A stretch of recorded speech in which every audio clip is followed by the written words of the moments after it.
Well, so we need to try to be entertaining. Is that what you're saying? Yeah. Well, and we are now. Let me see if it's actually going. Waiting. We are officially live. So take it away, my friend. All right. Welcome, ladies and gentlemen, and children of all ages, to this, the 25th Tyru live stream. Today we have an action-packed program for you as we broadcast live from both the Eastern and Western hemispheres simultaneously. Isn't this technology both a wonder and an exhausting nightmare? Today is February the 17th, well, in Asia anyway, which is an auspicious day for several reasons. I'm sure you're all aware that this is the birthday of singer and guitarist Billy Joe Armstrong of Pinhead Gunpowder. You may also know him from a less critically acclaimed but more commercially successful little band called Green Day. Mr. Armstrong is 53 years old today. Did you know that, Kaidu? Wait, was that the guy that went on the moon? Okay. For you philosophy and history out there, on this day in 1600, the Italian philosopher Giordano Bruno was burned at the stake by the Roman Inquisition. It's interesting, too. You don't hear a lot about the Roman Inquisition. It's always the Spanish Inquisition. And I'm not sure because they were actually worse or more active, or is it just because of Monty Python? I'm not really sure. My bet's on Monty Python. Yeah, my bet's on that, too. Anyway, Bruno was a poet, alchemist, astrologer, cosmological theorist, and esotericist, not to mention a hermeticist. So, heretic with a capital H. His words were so feared that as they were transporting him to the Campo dei Fiori for the barbecue, they clamped a wooden vice on his tongue to stop him from speaking. Wow. Talk about it, right? Like, there's a goal. I read a very interesting book about medieval torture. It was kind of hard to get through. I bet. Yeah, it's very torturous even to read. Well, what a great day. An auspicious day in Shakuhachi news as well. Do you know why, Sean? I know you're going to tell me. You're right. As it turns out, February 17th is International 7-Hole Shakuhachi Appreciation Oh, Day. no, it's not. No, that's done. Who did that? We need to clamp his tongue shut with a wooden spike and bring him... This is a totally real day of observance and not a silly thing that I made up just to round out this cold open. Well, I think you're getting yourself a new wooden shoe on your tongue, and we're burning you at the bamboo stake later. So you bought that for just a second, didn't you? For just a second. For like, oh okay, God, for a second, I thought it would have been some kind of like Tozon group that would have done that. It totally could have been like legitimate for just a split second. I won't deny it. Okay, so we shouldn't be mean to our 7-Hole brethren. Well, maybe brethren's a strong word. They're like cousins, right?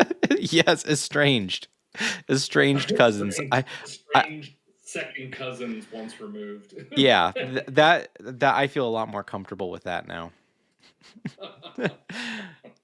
So we have Eric Stewart, who has joined us in the chat here. We also have OC Flute Art and Hitsuchi-chan, Eric Demalanta. And he says, good afternoon, Wisconsin must be freezing. Even though I am wearing a short sleeve t-shirt, inside it is wonderfully warm, but outside we are looking at negative 20 degrees Celsius or centigrade. So it's pretty cold outside. It's pretty cold outside. Indeed. So we have a bunch of things to get on to and to talk about today. So what's our first topic? Indeed. Well, so we have a bunch of things to get on to. You're feeding back like crazy. You have to mute that video. Boy, all of a sudden, like it was a little time lapse there. Yeah. What we wanted to talk about today was just the general, we should do some housekeeping, right? We should remind people to subscribe, to press the like button, to hit the bell icon, all of that sort of thing, because it really helps out the channel.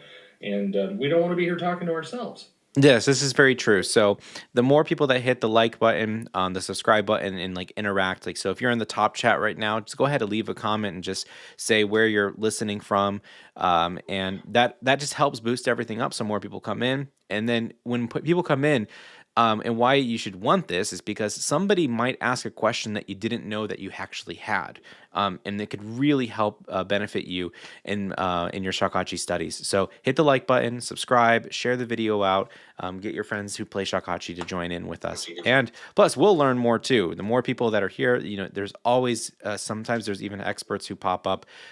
We have a gagaku specialist who is often here and can always answer our questions about Japanese classical literature and gagaku. So there you have it. And I thought we also should mention that we've recently had a video posted that's sort of a community video on Oh Shinabe. yeah, that thing's And awesome. so if you want to talk about that, a masterclass program and the community challenge thing that we're doing, that'd be great. Yes, let's do that right now. So I'm gonna find that video really quickly for Hon Shirabe and then share that into that very quickly, because what we've been doing and what we've been initiating into our Discord channel is free master classes. And so I have my high ranking students, all my Junshi Hans and above, who are teaching monthly classes, and they're free and open to the public. And people are learning how to play certain pieces of music. And then what we do is we make a montage out of everybody who's joined in that program. So the last video that we just did, I just posted it into the top chat. So watch it later, add it to your watch later list. Is the piece Hon Shirabe. So we had people from all over the world join in and play a line from Hon Shirabe when they submitted their videos. So you can also join that too by joining our Discord channel and joining the master classes and learning the select repertoire that we have for this year. There will be one master class every single month. Yeah, this month's master class was on Suki, and Yes. so the community challenge for that is rolling right now.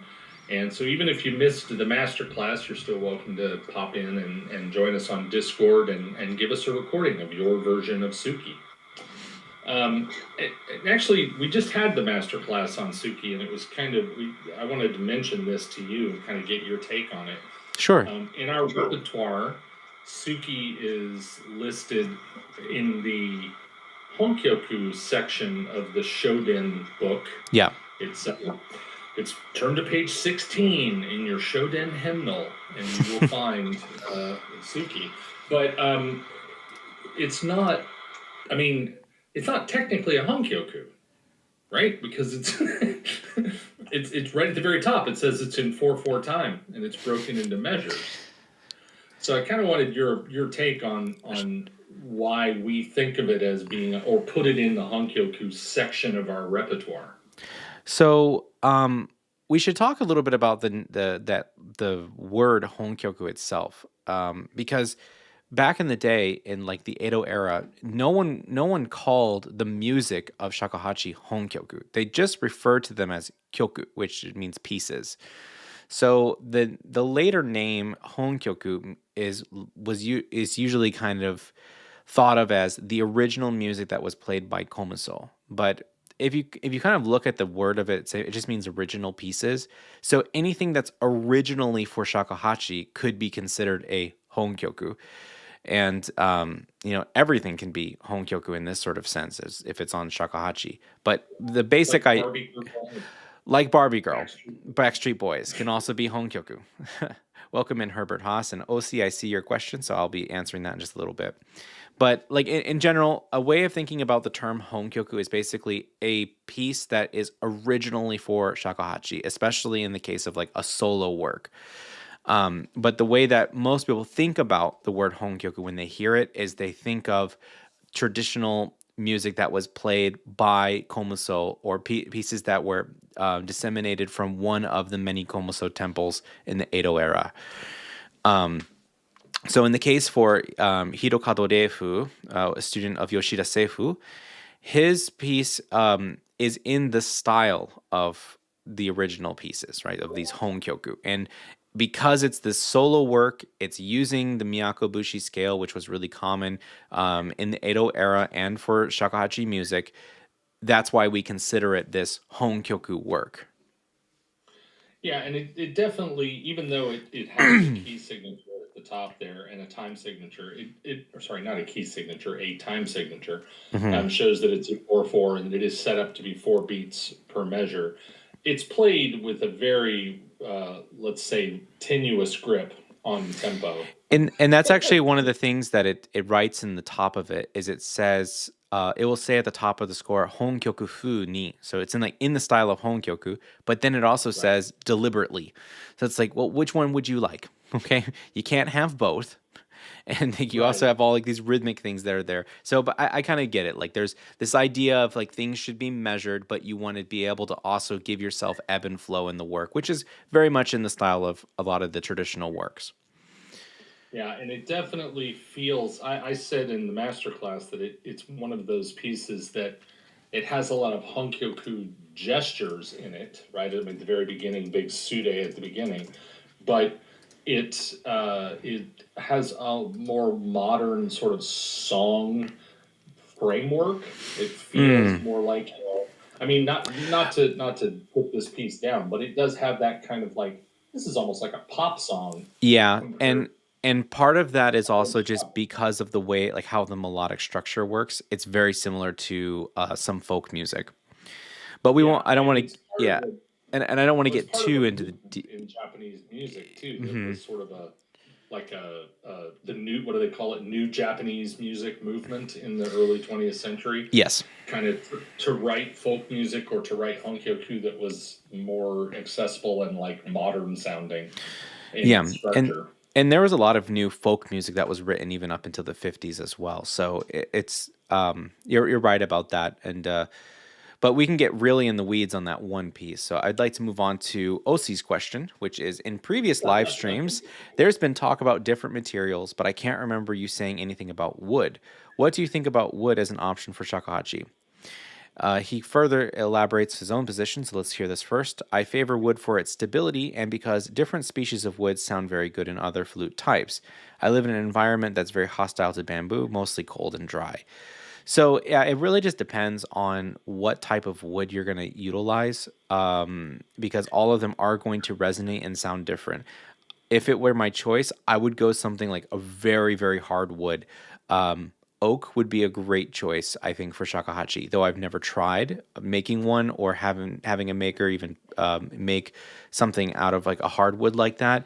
But with bamboo being so hard and having that like that density to it, it makes me think that a dense hardwood would also be really nice for shakuhachi.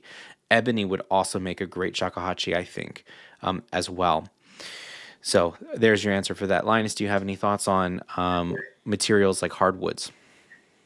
You know, I haven't really ever played a shakuhachi that wasn't made of bamboo Yeah, or plastic. You know, yeah, those are my two the pieces I've had. I mean, I've had experience with PVC bamboo or PVC flutes rather, which that's a real challenge. I mean, those PVC flutes that we kind of hand out to kids and say, yeah. "Yeah, go for it."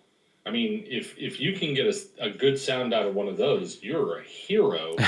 Um, so it's quite difficult, but I would think that in the same way that clarinets and oboes, you know, rely on the really dense hardwoods to get the tone they need, I think a shakuhachi should. It seems like it should work.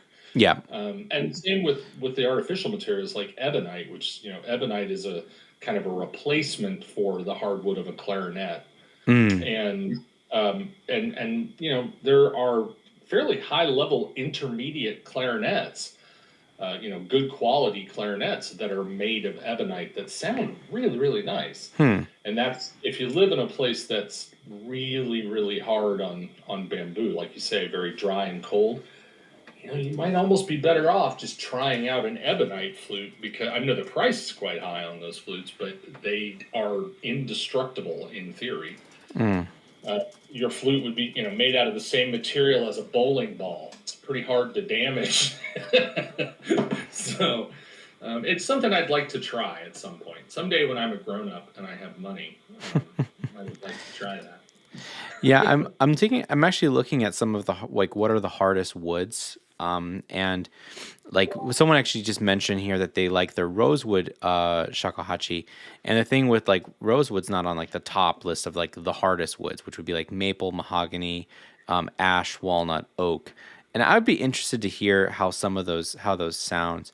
At the end of the day, though, you know these hardwood shakuhachis are not going to be anything that are going to replace bamboo, and that's the you know that's just the thing. Like bamboo is going to be far superior. And this also could just be because all of the best makers are making out of bamboo. It'd be interesting to see like what would Yozan do with like ebonite, for example, or with like a maple wood or an oak slab, and see how that would turn out. Eric Stewart mentions here. He says that African blackwood is good for this, and I'm not familiar with the wood. But again, it would be something that'd be very cool to have the exact same model of shakuhachi made on across like 14 different woods, and seeing how all of them react and how it sounds, and then kind of reviewing that and giving that a shot. Cushbush asks, "Have you been to the World Shakuhachi Festival?" No. Saw this year is in Texas. Was thinking about going. You should go. Yeah, there's that was easy. Okay. Let's see. Eric says Joffrey Ellis. He makes ebonite shakuhachi. Yes, I've seen that. I've never played them. They look very thin to me from what the videos I've seen. I'd be interested in trying one. Osi, I'm familiar with Ellis Works. Does he make ebonite shakuhachi still? I think he does. So, I'm not sure. I've I think never. the main appeal of an ebonite shakuhachi for me is that you can get them in like weird colors. Like I want Oh a yeah. shakuhachi like fuchsia, right? Oh, I want Just like floral. a laser bright pink. You know, Yeah, ne- or like you know, be really cool. Like for my particular tastes, like black and white checkerboard. oh, Oh, you know, black and white shakuhachi. one of the original reasons why I liked carbon fiber so much is because it has that checkered look on it, that kind of black and Mm. gray, and I really like that look.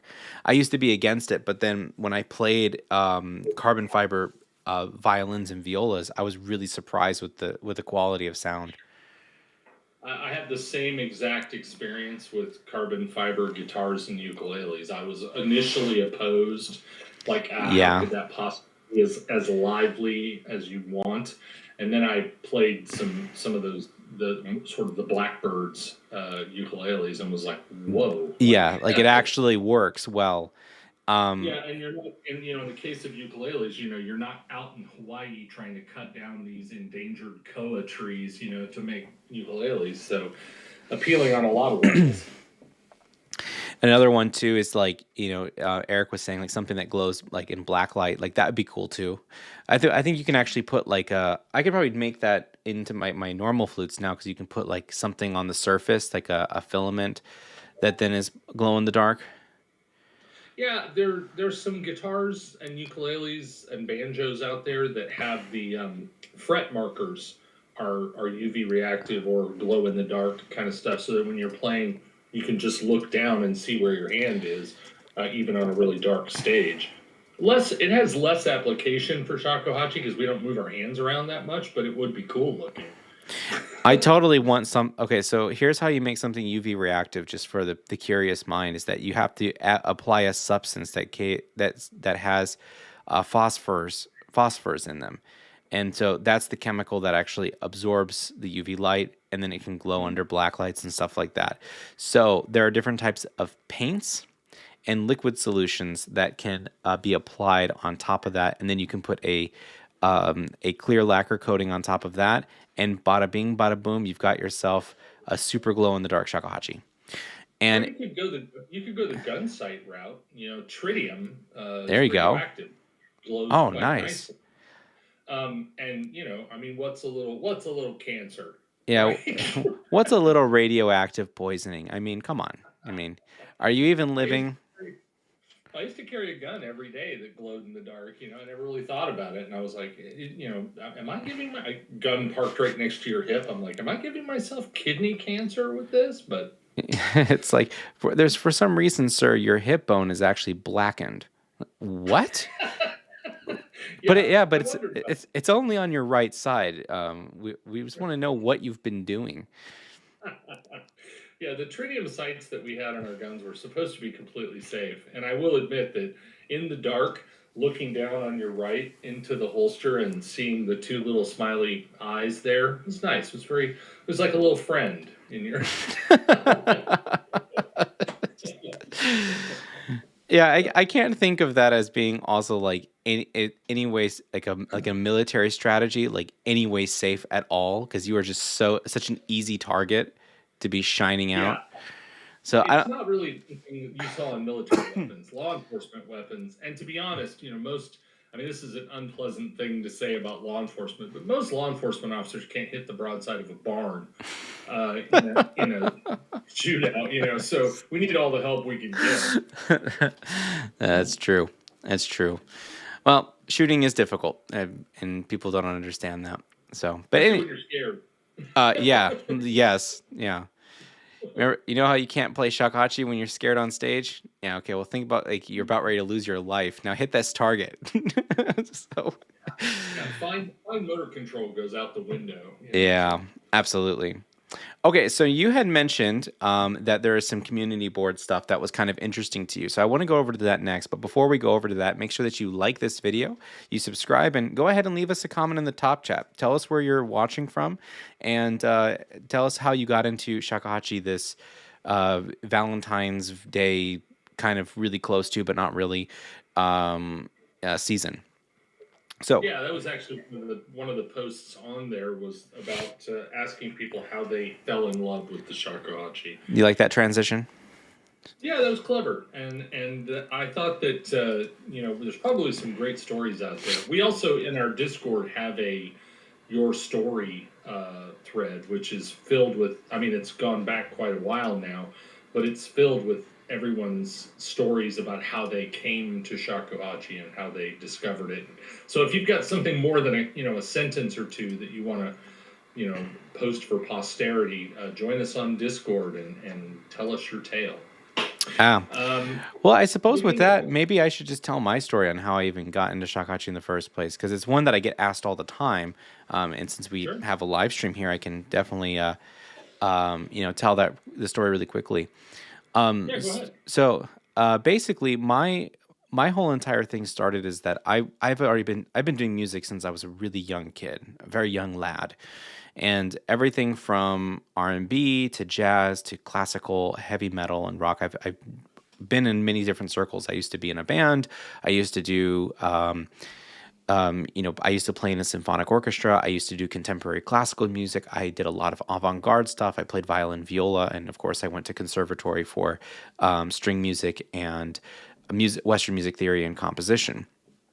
And so, as I was going through the career, I had to take a hiatus from playing violin and viola for a back injury that I had sustained from when I was younger, and it just kept playing the violin and the viola exacerbated the issue and made the pain in my back worse when I played.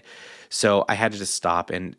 But the thing is that not playing music with other people defeated the purpose of why I wanted to be in conservatory and why I wanted to do music in general, because I wanted to collaborate with other people.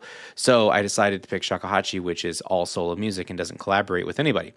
But actually, that wasn't the real reason. The real reason was because when I was in my different classes, we had a Japanese language class, Japanese history class, Japanese literature class. I took all of the courses that were related to Japanese and Japanese culture.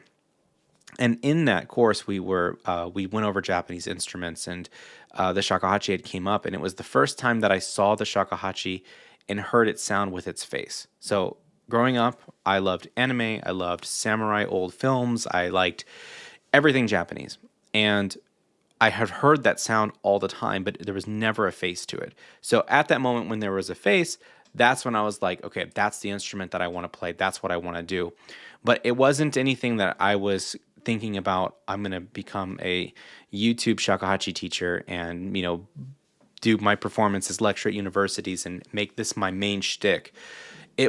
My thought was, oh, this is going to be great for me to be able to play with others every once in a while, and it's going to be something that influences my music when I compose stuff. So fast forward, I get my master's degree for shakuhachi from my teacher, and I start getting phone calls for people to call that want me to play, and I give them a very like, yeah, you're fresh out of conservatory, you have no business sense whatsoever answer, which is like, hey, we heard you're the guy that plays shakuhachi, and I go, yeah, well, I'm really just playing shakuhachi to inspire the musical DNA of my compositions in order to express myself. And they go, wow, that's a great story. The gig is $250. All right, when do you need me there? Right. And so it's just like, Yeah. Your dreams. That's great. Here's 250 bucks. that's exactly how the conversation went. And so I went and did the performance. And after I did that, I just started getting more phone calls, and it just started growing from there. So it started with doing a few small events here that were like really small stuff. And then it exploded into, hey, this university wants to have you come and perform. Hey, I really want to learn shakuhachi. Can you teach me? Hey, we have this big event over here, and we'd love to have you come and play shakuhachi for our gala or whatever. And it just grew like that very organically. So my degree in composition and music theory went onto the back burner, and now my main thing is all just performing and teaching shakuhachi. Quick thing here, Tedo Corbin, welcome in. Hi, huge fan of and new to this art. I've always wanted a shakuhachi my entire life. Acquired one last September for my birthday. Nice, that's the best birthday present anybody can give you. I hope that this isn't off topic. I'd love to know more about cleaning. And he continues on saying, I fell in love with Japanese culture and shakuhachi at a very young age. While everyone was into anime, I was more into the country life and cultural and spiritual lore. Shakuhachi to me is so precious. Yeah, we'll come back to it in just a little bit, and we'll go over cleaning. It's a topic we go over quite often. So just I'll have the message up here, so we'll come back to it after we continue through the community board a little bit. So Yeah. That's I think it's good that you related your story, because I was going to ask anyway. So I mean, I've heard the story, but it's interesting, I think, to a lot of people, since this isn't oh, I grew up listening to X performer and wanted to be just like them, which is kind of the story of other, sure. like me playing, I was of the right age to be impressed by like George Harrison or someone like that. Sure. I want to be that.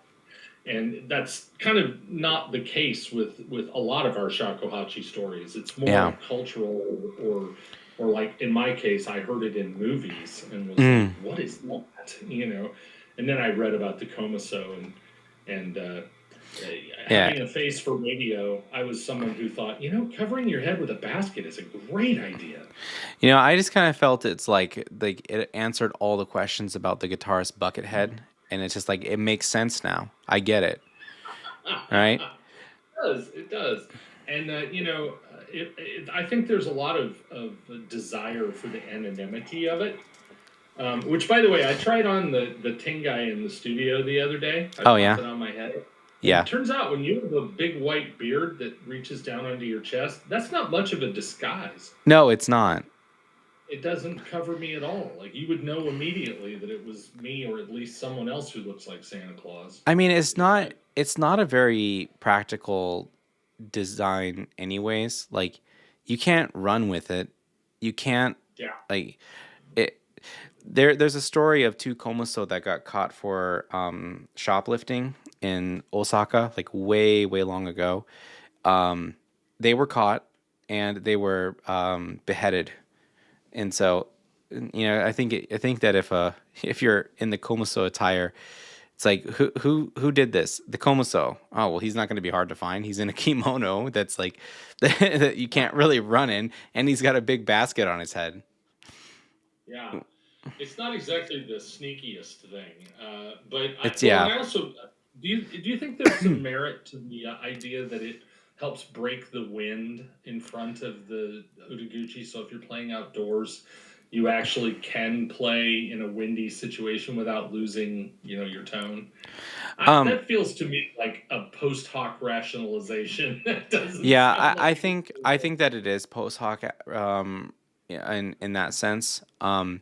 The history of like different types of hats in Japan and their functions is actually a very nerdy, interesting topic. And there's a guy who I'm in contact with who's a specialist on this, and he talks about like how the development of different types of hats happened in Japan and how they picked them up from other countries and then how they developed them for their own individual use in Japan. And the Ronin Gasa is a very interesting one in how it developed, which of course is Ronin is the master of the samurai hat, which also covers most of your face too. But like at the same time, as soon as you know it's like a Ronin Gasa, it's like, yep, that guy's no good. I mean, it's like a clear sign of that guy's up to no good. But yeah, it's the black hat in a cowboy movie, right? Like yeah, but you're not the good guy. But my sort of thought is like if you're to think about it like logically, most likely the whole entire thing is that you did all of the acts and deeds not in the attire, but then when you wanted to remain anonymous, you were in the attire. So Yeah. that's probably more like logically makes sense for me as well. Plus, it hides your face, so in case anybody could recognize you, they wouldn't. And then you get the backstory and whatever. Yeah, it's interesting, and that's something that I think that's part of the fun of Japanese culture too. Is that for those of us who grew up in the West, these things are unique enough, and I mean, for a lack of a better word, foreign enough to us that it is kind of fascinating.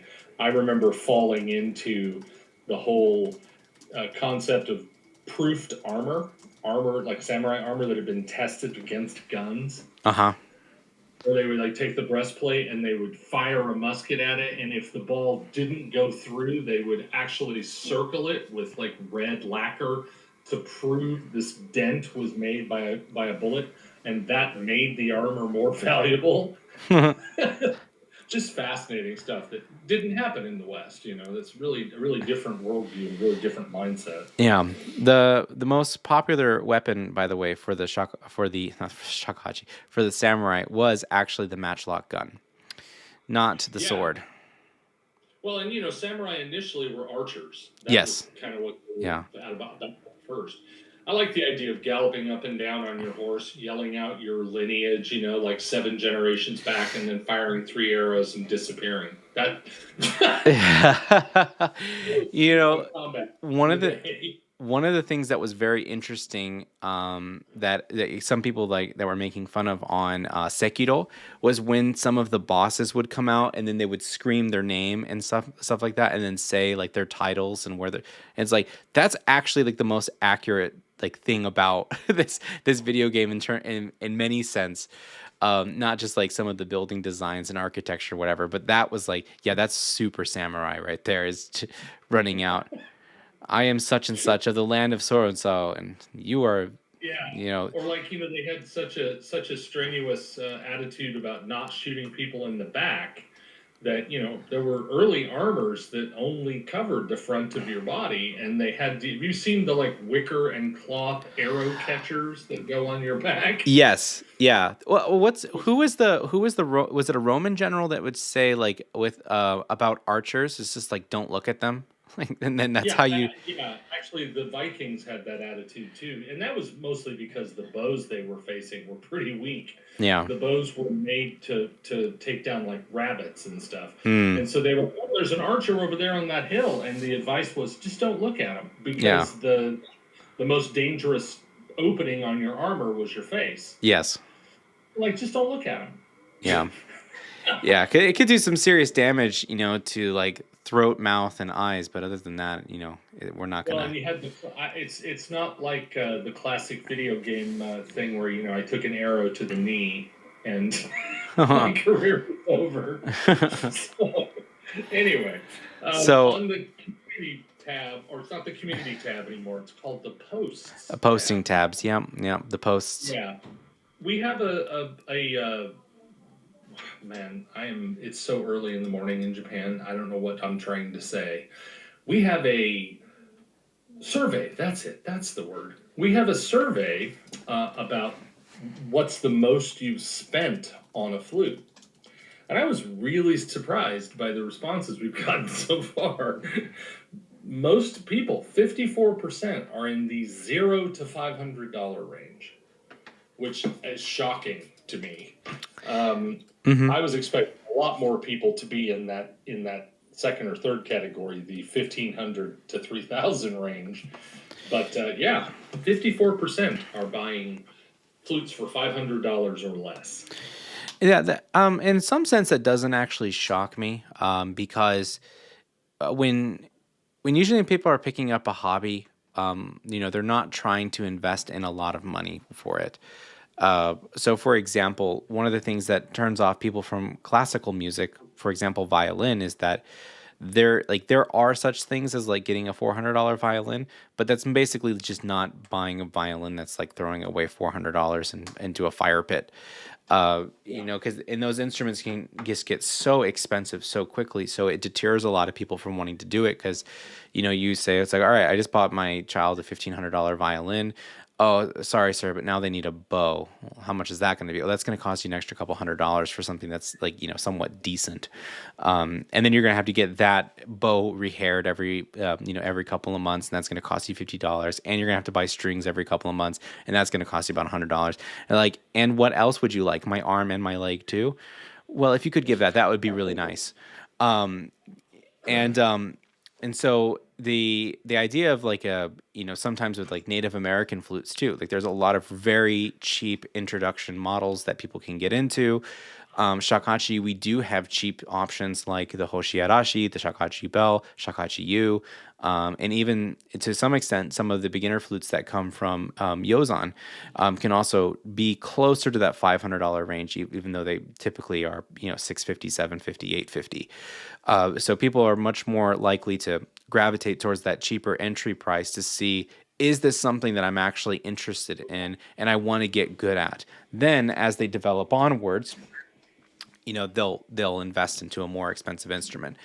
The problem that I see though is that there are a lot of options out there that are super cheap and aren't very good. So that with the next thing I say, not all, not all, not all, but getting things on Facebook Marketplace, eBay, and Amazon, just because it's like, a really cheap price and it has high reviews, doesn't necessarily mean it's actually going to be a good instrument.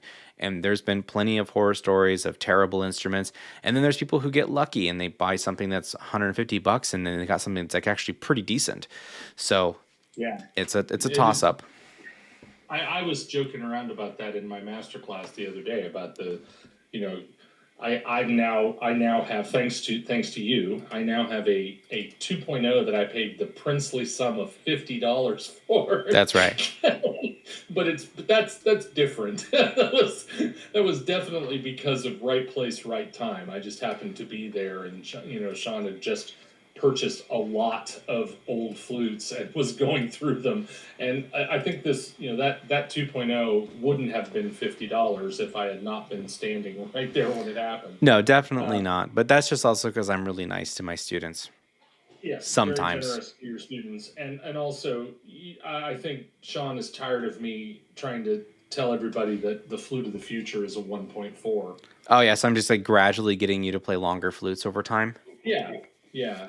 You can try. I like the 2.0. It feels like just a slightly beefier 1.8. It doesn't feel like a huge jump. The Quality 2.0 wise, like here. quality wise, as you start to get like really nice 2.0s, there is a huge difference, and especially in timbre.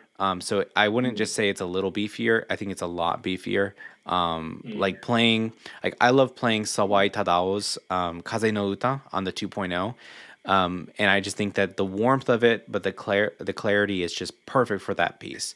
And a Well, and I 1.8. wasn't I wasn't referring so much to tone. I'm talking about the way it feels in the Oh hands. yeah, yeah. Way it feels in the hands, yeah, it's just a little bit of a beefier 1.8 in that case. Yeah, for sure. I think Yeah, that's right. and so yeah, there are moments out there, where you may stumble onto something lucky, but it is honestly statistically unlikely Yeah, that yeah. you're gonna More get likely, something. yeah, more likely than not, it's not going to be a good. Like I've had it before where people buy things off auction sites too, like Yahoo Auction, and the thing that they get is just not that good.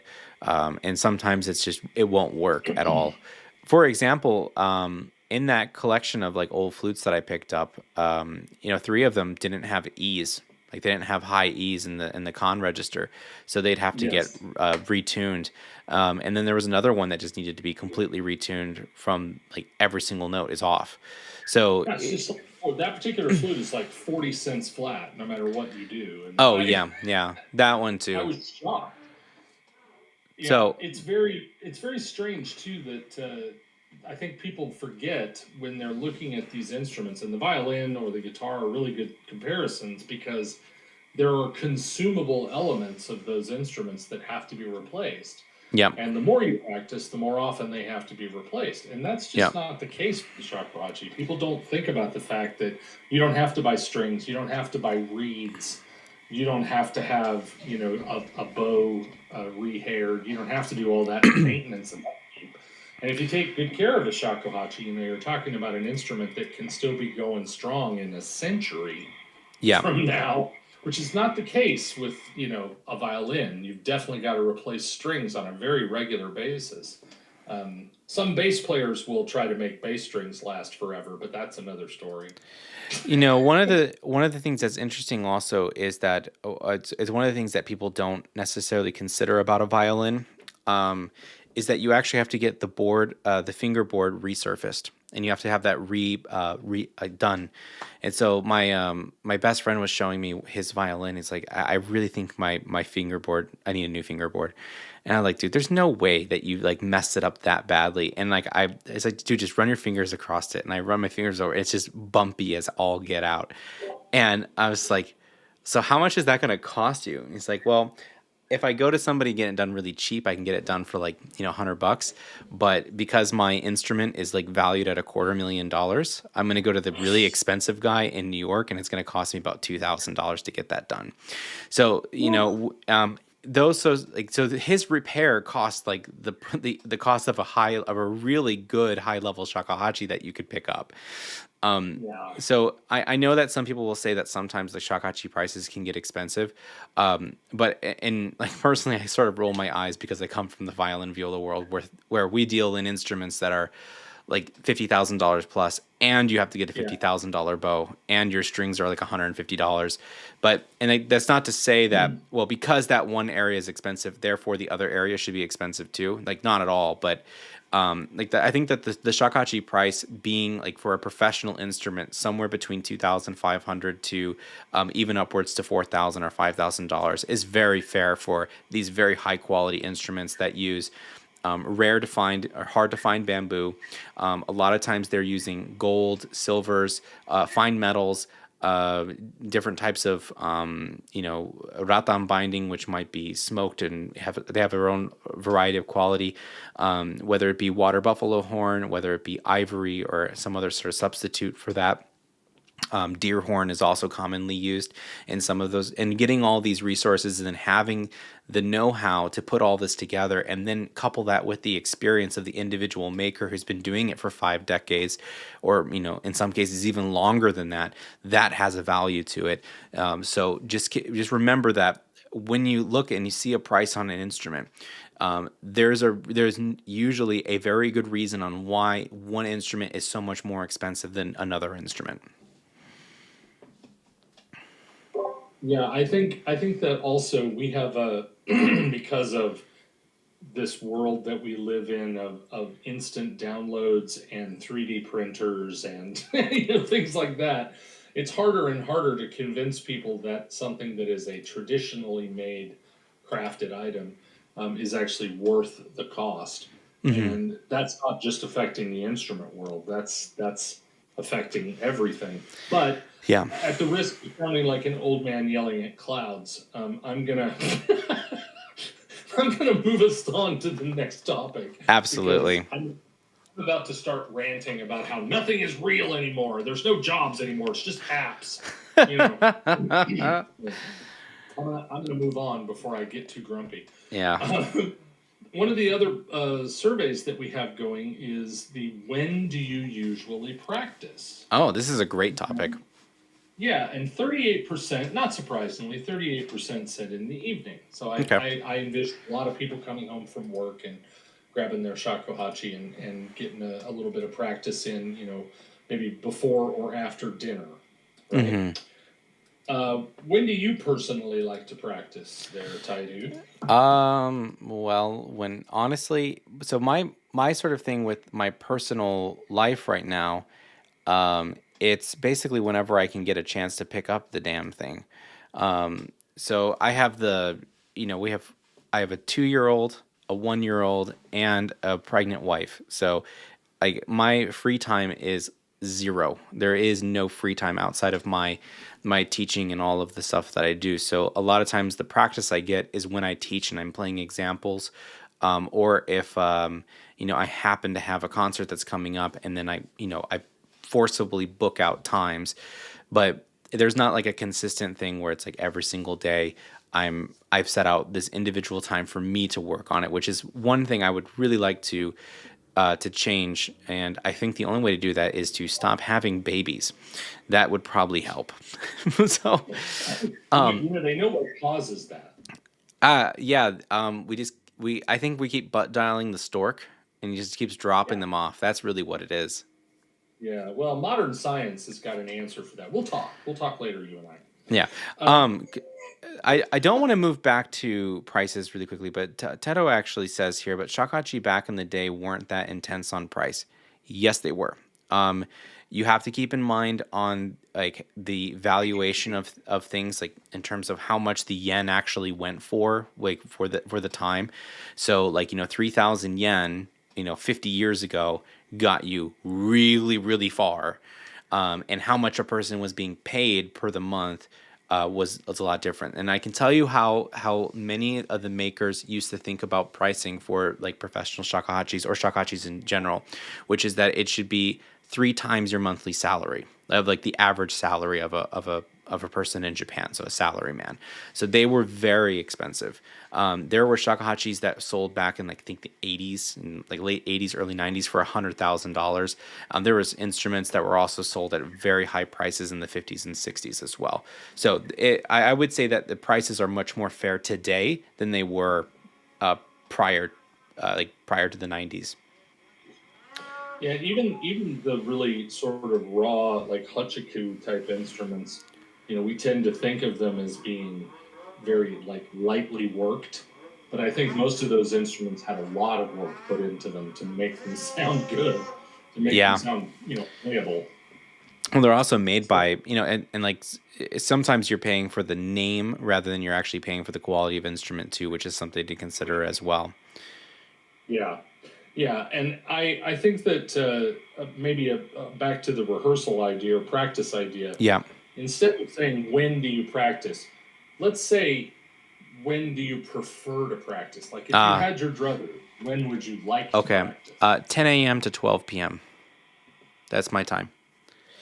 Yeah, and that's actually, statistically speaking, that's actually one of the times when most human beings are at their most functional. It's long been a thing for efficiency experts to complain about that getting to work earlier and earlier every day does not guarantee performance. There are very few human beings that are really at peak performance at 5 or 6 in the morning. Yeah, No matter how definitely. early Yeah, you get in there. definitely not so. I think that like for me, at 5 in the morning, I do really well. So I'm someone who wakes up at 4:30, 5 o'clock every single day. I do a lot of my sort of management stuff, and I do a lot of business meetings in the morning because of the time difference between Japan and America. So a lot of stuff that I do in the morning is easier things like balancing accounts, and stuff like that, or doing like different sort of household things that have to be done. Like if I didn't get all the kitchen work done last night, that's my time to do that because everybody's still sleeping.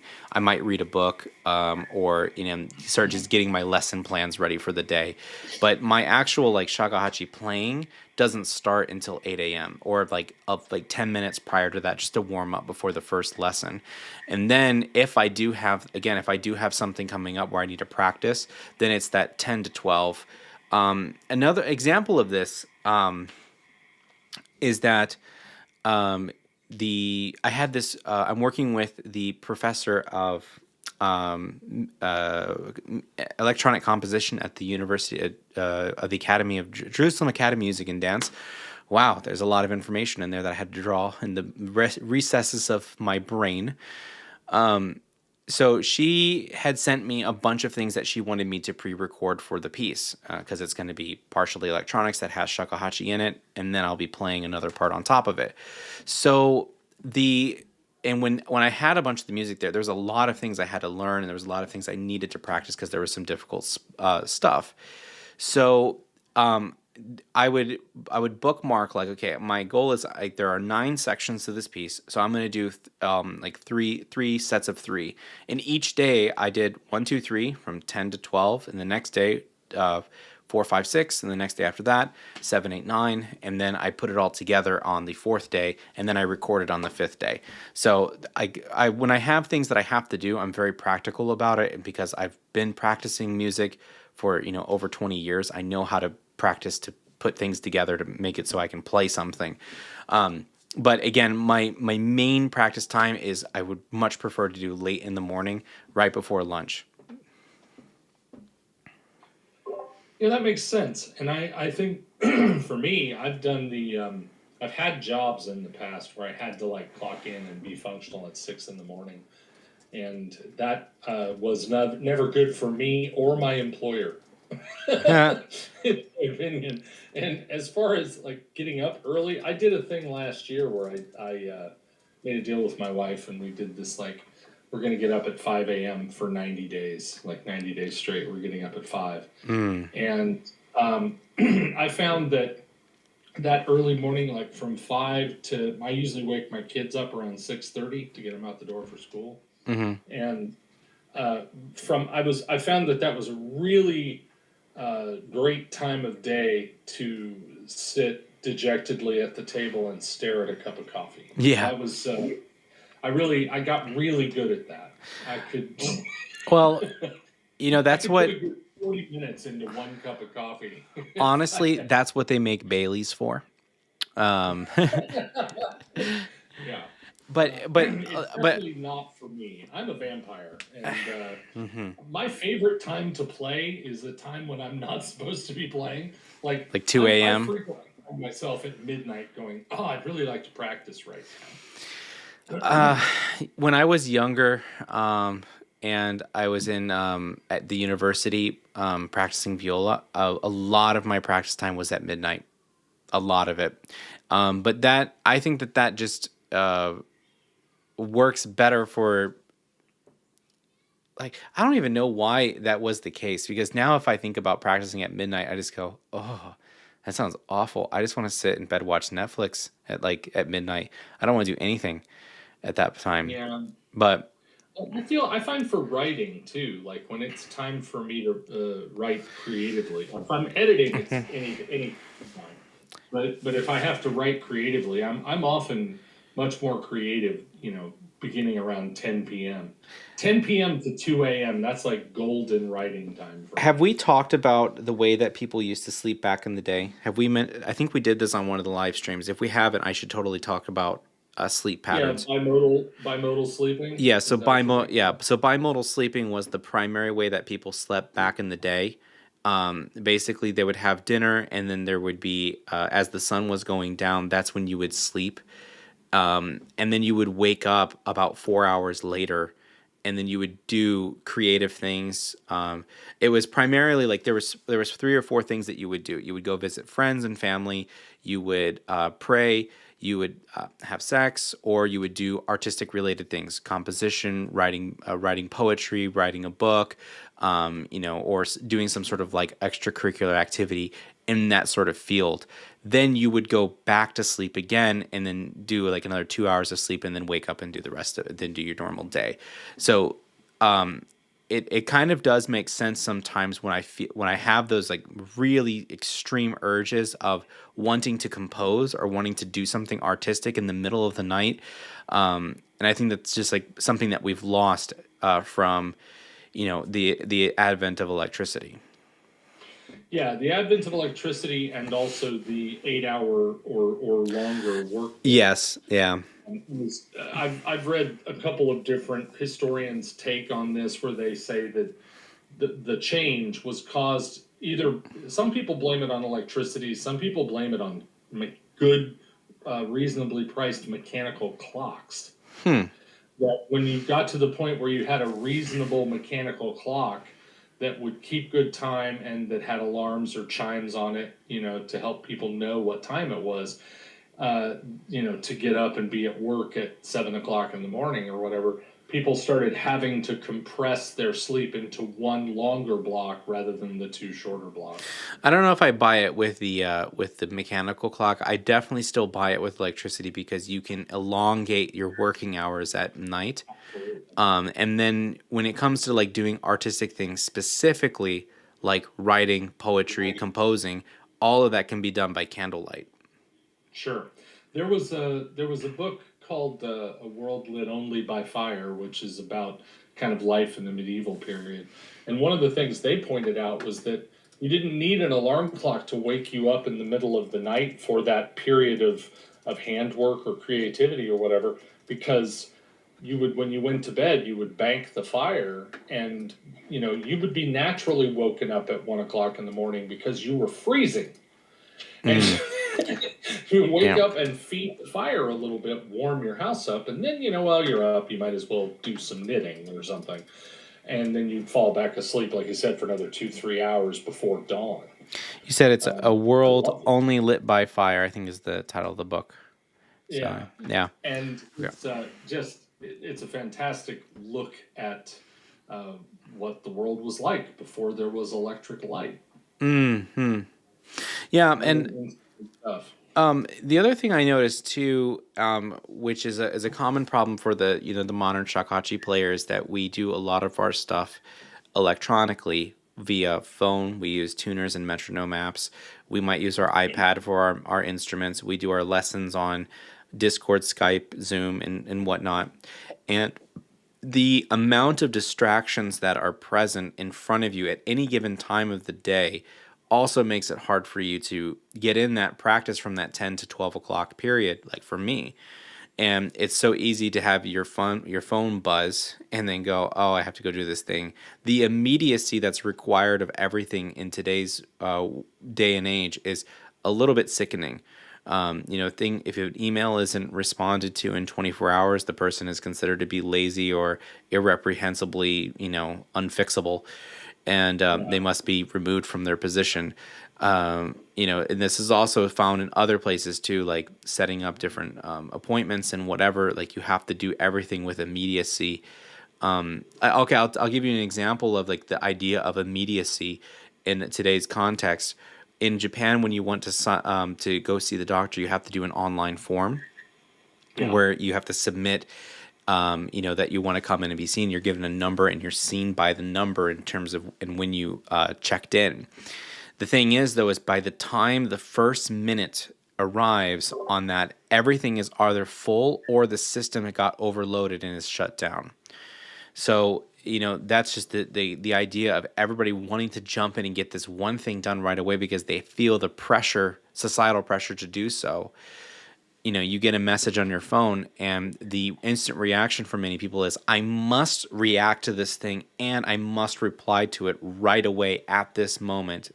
Um, and that could be a helpful attitude when learning shakuhachi if you say, at this moment from 10 to 12, nothing else in the world matters because I have this immediacy where I need to focus on my shakuhachi, or not, maybe not need is the right word, but the desire or want to do so is only focused there. And you have to let those external things like phones, messaging apps, and all those sorts of things go to the wayside, Netflix, and just focus on the task that's at hand. yeah. Well, and even if you consider how much things have changed, even just in the course of the last 50 years or so. 20 years. Yeah, for that matter. I can remember as a child ordering a toy that I saw on the back of a cereal box, right? Yeah. So, and this is something I imagine no one in your generation really has done this. I remember as a kid eating breakfast, and while my parents were reading the newspaper, a physical, actual newspaper, Mm-hmm. um, I was reading the back of the cereal box or Oh yeah. reading the Okay. container of Quaker oats or whatever was my morning reading. Yes. So Oh ordering yes, the ordered a Quakers. toy. Yeah, I ordered a toy. I wanted a toy off the back of a cereal box, and it was send 4 box tops and however many dollars to this place, and it was 6 to 8 weeks for delivery. Yeah, I actually did do one of those, and because it was 6 to 8 weeks delivery, when it actually arrived, I no longer wanted it. So that's why I never did it again. Um, I always forgot about them, and then when it arrived, I was like, "What is this? Oh, right, yeah." oh right, this is awesome! I just got this thing in the mail. Yeah. Yeah. So I think too that when you look back even just a little further, Napoleon Bonaparte, for example, was very famous for not answering his mail correspondence for 2 weeks. mhm. So when a letter arrived, he instructed his secretaries to just place that letter in a basket on the mantle, and it just sat there for 14 days. And he said the reason he did that was because if you let a letter sit for 14 days, when you open it, more than likely the problem explained in the letter has already resolved itself. That's yeah, that's actually very interesting. And I think that there's a lot of truth to that actually, because I can sometimes get emails from my students, and a lot of times if they're questions where I go, okay, this is a question that needs immediate response, and then the other answers I'll say we'll talk about it in their lesson. And the reason why I say that is because I actually want you to figure it out yourself. And typically, by the time the lesson goes, I say, "So, what do you think about that question?" It's like, actually, I came up with an answer. I'm like, that's what I thought. Very rarely do people not come up with an answer, and if they don't, it's not like they're terrible students or incapable of teaching themselves or anything. I just probably made a bad judgment call on it. But I actually see a lot of wisdom in that for waiting 2 weeks to answer some of those those mail correspondence. Dedo has another comment here. He says, "What books or study would you recommend checking out about more of Shakuhachi Japanese culture?" So there's not a lot of, like, I would say, incredibly detailed Shakuhachi explanation books that would be helpful. However, there was a recent novel written that I would recommend that you check out. It's called Song of the Samurai, by C.A. Parker. Now it's a historical fiction, but it has a lot of nonfiction elements in it, which includes a lot of like the Japanese cultural things that you would be interested in.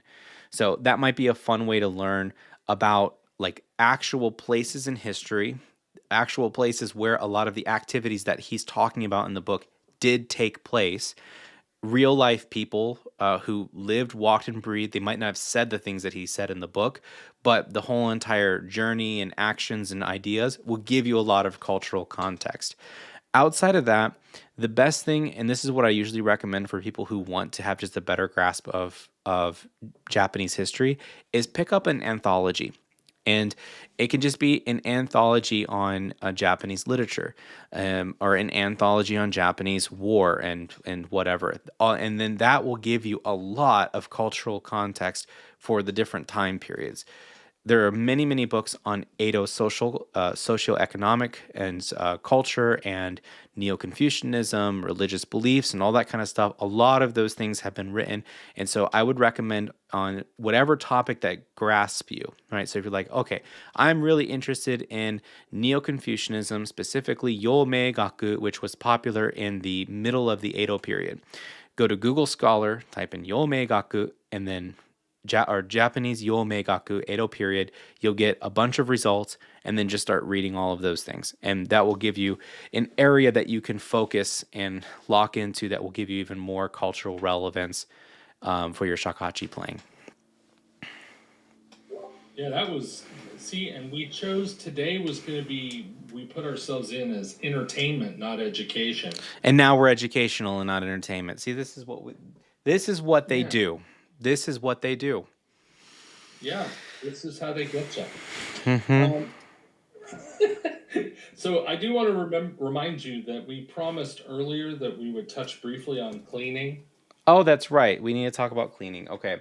So, cleaning the shakuhachi has never been easier. And the only thing that you have to really do is take those cloths that are called tsuyutoshi, and they're tied with a long string in a metal ball. You place it through the flute, and then you just pull. That takes out all the moisture that you had when you were playing.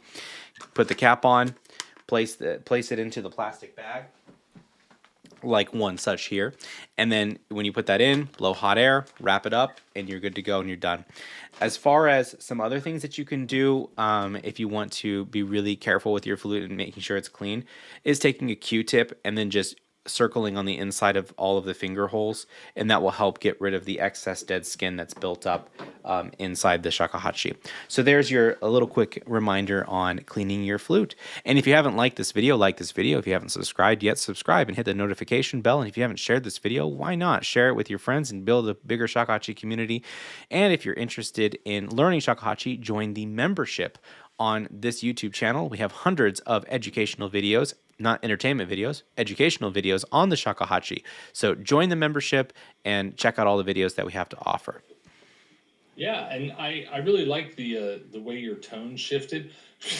Cleaning the shakuhachi has never been easier. I thought, did you like selling the sham wow for shakuhachi? We should get something like that. We should make the ShamWow for I'm in shakuhachi. studio official Suyutoshi, you know. I'm in the official Tsuyutoshi studio today, and have you wondered why your shakuhachi just doesn't have that new fresh car smell that it used to have? Well, I'm going to tell you why. It's because you don't have the shakuhachi wow. The shakuhachi wow. The shakuhachi wow. Mm. That's actually a product that I would love to be. I'd love to be sitting in front of the TV at 3 o'clock in the morning and see that infomercial come on. Can you imagine, like, just someone sitting there playing the shakuhachi is like, it's just not as clean as it used to be. What am I gonna do? Yeah. Have no fear, young man. So I'm trying to look here at our comments thing to see if we've missed anybody's questions, and I don't think we have. Yeah, cleaning. I got a cloth. I don't have a cap. I only have a cloth bag. I saw there were purple stains. Purple mold. I don't know about that. I've never heard of that. In my ultimate beginner shakuhachi guide that's on YouTube, this is a free video for everybody. I say that if your shakuhachi is requiring a blood sacrifice, that you should probably go to a reputable dealer right away. This is one of those cases of when there's purple stuff showing up on the inside of shakuhachi, you should go to a reputable dealer right away and just see what's going on there. I have no answers for that. Well, I mean, a reputable dealer or perhaps an exorcist. Yes. No, I don't know what would cause a purple stain unless you're putting the flute away moist, and then the bag, like the dye that's in the cloth bag itself, is not color fast. Yeah, but then there should be a plastic thing there that's blocking that, so that shouldn't be the case either. Yeah, Right. you might have a brain-eating amoeba that has now multiplied a bunch inside your flute, and its base color is purple. I'd probably use an alcohol to clean that up. By the way, some white vinegar. Yeah, the most Wisconsin thing is happening outside my window right now, and I have to relay this to everybody. There are like 3 or 4 high school kids who are riding snowmobiles, and they're jumping over like a big snow pile that's right in front of the Walgreens.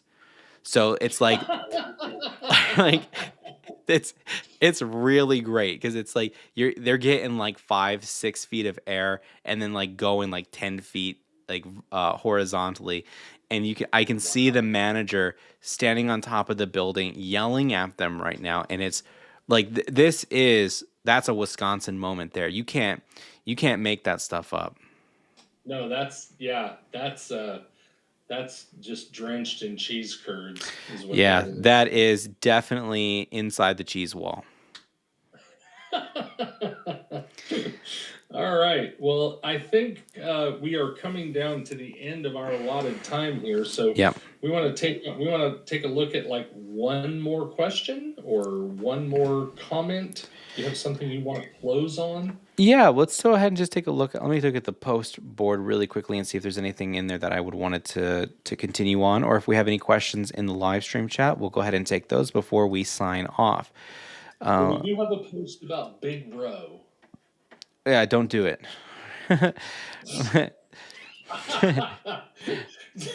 Yeah, you're that kind of guest that a talk show host really wants. How do you feel about this? I don't like it. Okay, do you know there is this one I really hope it's real. There was a guy who wrote like the authoritative text on anteaters, and he's going into this studio where the guy's interviewing. He's like, and the studio interviewer guy, God bless his soul, he's so excited about it. He's like, I had no idea that the anteaters did this. And the guy who wrote the book is like, it's not remarkable at all. What are you talking about? They are the most boring animal ever. I've wasted 15 years of my life for nothing. And it's just like, the guy turns around and goes, I understand. Now, on page 55, anteaters actually don't eat ants. And he just goes, oh.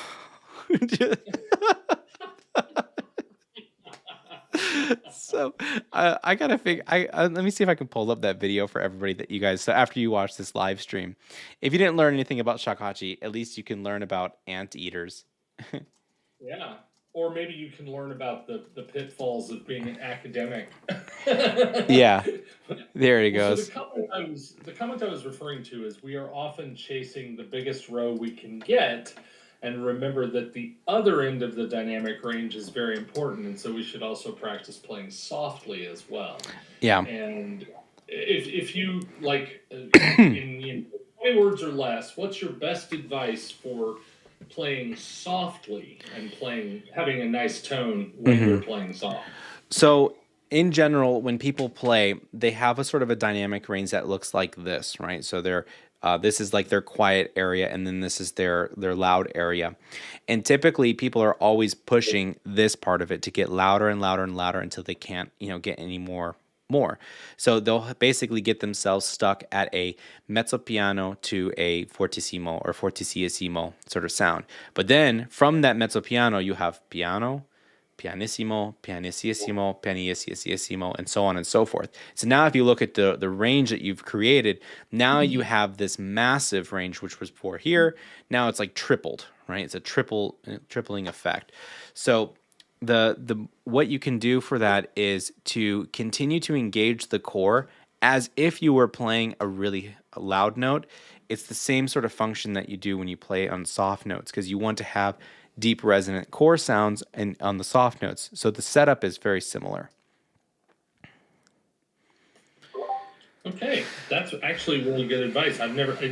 As far as engaging the core and trying to keep the same sort of structural thing happening inside the body, I've never really heard anybody say that.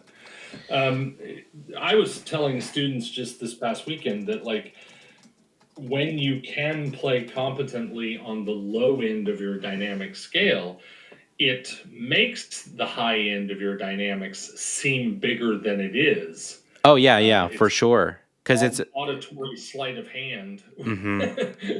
where when you don't have to have a massive row unless you're already playing everything at mezzo forte. If you're able to play on the low end, then when you do go big, it sounds impressive without you having to blow your brains out. To get a giant foghorn on your row.